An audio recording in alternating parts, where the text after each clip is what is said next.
the one and only Dhanna.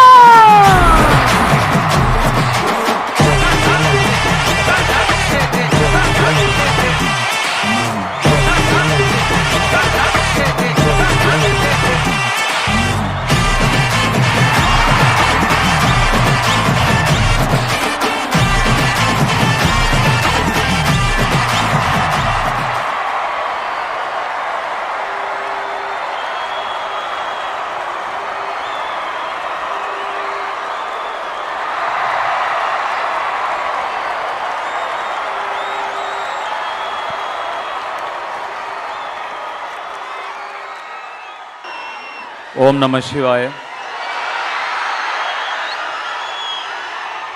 எல்லாருக்கும் வணக்கம். இவ்வளோ பேர் இப்படி திரண்டு வந்து உங்களோட அன்பையும் ஆதரவையும் எனக்கு கொடுக்கும்போது இன்னும் உண்மையாக உங்களுக்காக உழைக்கணுங்கிற உணர்வு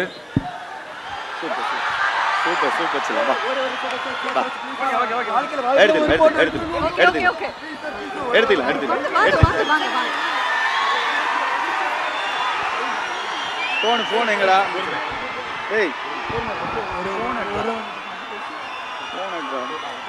எடுங்க, அவர் போன்ல கொடுத்துருங்க.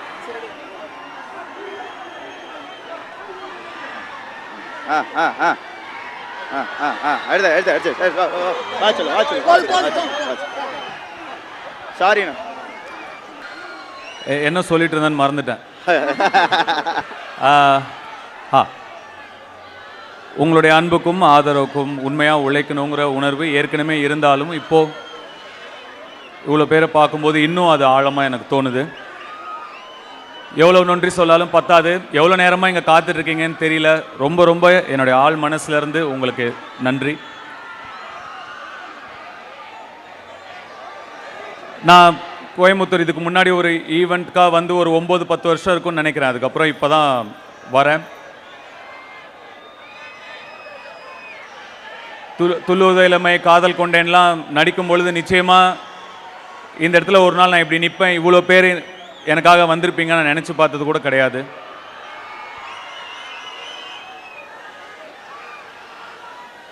ரொம்ப நெகிழ்வாக இருக்குது. ட்ரெய்லர் பிடிச்சதா உங்களுக்கெல்லாம்? ஒரு படம் நடிக்கும்போது உங்களுக்கு பிடிக்கணும் அப்படிங்கிற நினைப்பில் மட்டுமே ஒரு மொத்த யூனிட்டுமே இயங்கும். ஒரு படம் இயக்கும்போது அந்த உணர்வு இன்னும் ஒரு 100 மடங்கு அதிகமாக இருக்கும். அந்த ரெஸ்பான்சிபிலிட்டி இன்னும் 100 மடங்கு அதிகமாக இருக்கும். எப்படியாவது உங்களை வந்து சேரணும், உங்களுக்கு அதெல்லாம் பிடிக்கணுங்கிற ஒரு எண்ணத்தை தவிர வேறு எந்த எண்ணமுமே கிடையாது. அதுக்காக என் கூட நிறைய கஷ்டப்பட்டாங்க. என்னோட entire cast and crew, technicians எல்லாருமே பயங்கரமாக ஹார்ட் ஒர்க் பண்ணியிருக்காங்க. அவங்க எல்லாருக்கும் உங்கள் முன்னாடி நான் என்னுடைய நன்றியை சொல்லிக்கிறேன். என்னுடைய சீனியர் ஆக்டர்ஸ் அவங்க Sathyaraj sir, Parthiban sir, Rajkiran sir, Samuthirakani sir, இவங்கெல்லாம் சீனியர்ஸாக இருந்தபோது கூட என்னோட விஷனை புரிஞ்சுக்கிட்டு, சார் இது இப்படி வேணும் அப்படி வேணும் சத்யராஜ் சொன்ன மாதிரி கொஞ்சம் நான் மைக்ரோ மேனேஜ் பண்ணுவேன் தான். அப்படி சொல்லும்போது கூட கொஞ்சம் கூட அவங்கள யாருமே முகம் சொல்லிக்காமல் அதை புரிஞ்சுக்கிட்டு எனக்காக நடித்து கொடுத்தாங்க. அதுக்கு ரொம்ப கடமைப்பட்டிருக்கேன் சார். ரொம்ப நன்றி பார்த்திபன் சார், ரொம்ப நன்றி சத்யராஜ் சார், ரொம்ப நன்றி. இன்னும் நிறைய பேர் இந்த படத்துக்காக நிறைய உழைச்சிருக்காங்க. அவங்களுக்கு எல்லாம் என்னுடைய நன்றி.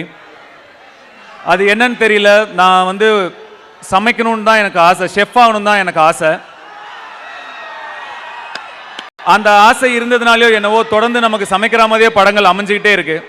இப்போ ஜகமே தந்திரம்ல பரோட்டா போட்டோம், திருச்சிற்றம்பலம்ல வந்து டெலிவரி பாயா இருந்தோம், ராயன்ல ஃபாஸ்ட் ஃபுட் வச்சிருந்தோம், இந்த படத்தில் இட்லி சுட்டுக்கிட்டு இருக்கோம். எனக்கு நான் எழுதிக்கிறதும் அந்த மாதிரி தான் இருக்கு. வேற டைரக்டர்ஸ் அப்ரோச் பண்ணும்போது அந்த மாதிரி அது மேனிஃபெஸ்டேஷன், அதாவது நம்ம என்ன நினைக்கிறோமோ அதுவாக நம்ம மாறுறோம். எண்ணம் போல் வாழ்க்கை அப்படின்னு சொல்றேன் இல்லையா? மேனிஃபெஸ்டேஷனோட பவர் அப்படிங்கிறது என்னவோ அது நான் நடிகனான பிறகும் கூட அது என்னை தொடர்ந்துக்கிட்டே இருக்கு. இளைஞர்கள் வந்து நிச்சயமாக மேனிஃபெஸ்ட் பண்ணணும். நம்ம என்னவா வாழ்க்கையில் ஆக விரும்புகிறோம், நம்ம என்ன சாதிக்க விரும்புகிறோம் அப்படிங்கிறத நம்ம மேனிஃபெஸ்ட் பண்ணணும், நம்ம நம்பணும். ஆல்ரெடி அது நடந்துட்டா மாதிரி நம்ம நம்பணும், அதுக்காக கடுமையாக உழைக்கணும். அப்போ நிச்சயமாக யார் வேணால் என்ன வேணால் சாதிக்கலாம். அதை மெடிடேட் பண்ணுங்க, ஒர்க் அவுட் பண்ணுங்க. இதெல்லாம் வந்து உங்களுடைய கோலுக்கு நீங்கள் சாதிக்க நினைக்கிற விஷயங்களுக்கு உங்களுக்கு சீக்கிரமாக கூட்டிகிட்டு போகும். ஸோ மேனிஃபெஸ்ட் பண்ணுங்க, ஹார்ட் ஒர்க் பண்ணுங்க. கருத்து சொல்கிறானேன்னு நினைக்காதீங்க. என் வாழ்க்கையில் எனக்கு நடந்தது உங்களுக்கு சொல்கிறேன். கண்டிப்பாக இதெல்லாம் நீங்கள் ஃபாலோ பண்ணுவீங்கன்னு நான் நம்புகிறேன்.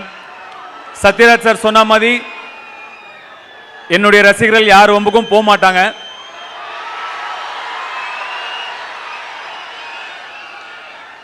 அதில் எனக்கு பெரிய கர்வமும் பெரிய சந்தோஷமும் இருக்கு. இந்த இட்லி கடை ரொம்ப ஒரு சிம்பிளான படம், ஒரு ஹம்பிளான படம், ஒரு சாதாரண படம்.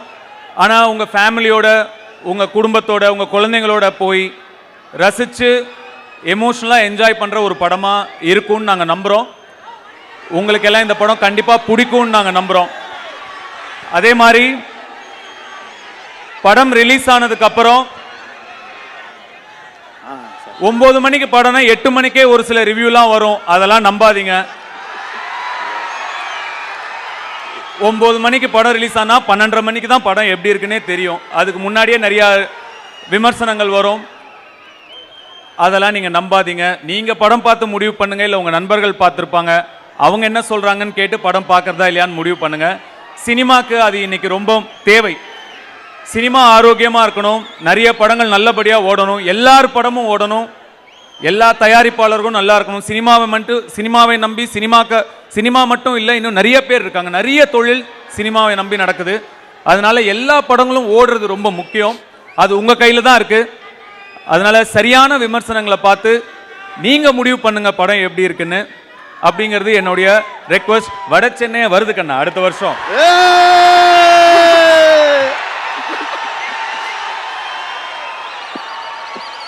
அது ரொம்ப முக்கியமான விஷயம். மீண்டும் உங்களை எல்லாரையும் 10 வருஷம் கழிச்சு சந்திச்சதுல எனக்கு ரொம்ப ரொம்ப ரொம்ப சந்தோஷம். வந்த எல்லாருக்கும் ரொம்ப ரொம்ப நன்றி, வாழ்த்துக்கள். Thank you so much. Thank you. So before we end up, I request. Okay, thank you very much, and once again thank you Dhanush sir for joining us.